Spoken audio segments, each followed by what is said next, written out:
అబ్బబ్బబ్బబ్బా కూరగాయలకి ఏం రేట్లు పెంచేశారు ఇలా ధనంజయ్య. బామ్మ ఆ? నా జేబులో 1000 రూపాయలు తీసావా?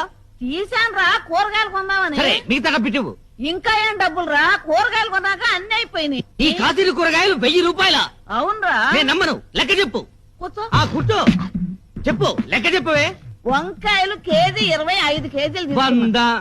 బెండకాయలు కూడా కేజీ 25 కేజీలు తీసుకున్నా. మరో 100. కాకరకాయలు దోసకాయలు ఇంకొక 100. 300.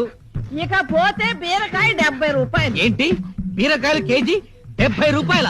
కేజీ కాదురా సన్నాసి, ఒక్క బీరకాయ 70 రూపాయలు. అయ్యో 10 తీసుకున్నాను. ఒక్క బీరకాయ 70 రూపాయల అంటే ఒక్కొక్క బీరకాయ సొరకాయ సైజులో డబుల్ ఉంటుందా? అబ్బే అంత ఎక్కడరా. ఇదిగో ఆ, తినే బీరకాయలు కాదా బామ్మ, తాగే బీరకాయలు తెచ్చావా?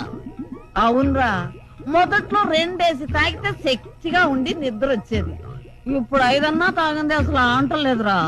ఆహా, ఎంత ఎత్తుకు ఎదిగిపోయావే బామ్మ, రోజుకు 5 సీసాలు పట్టిస్తున్నావా?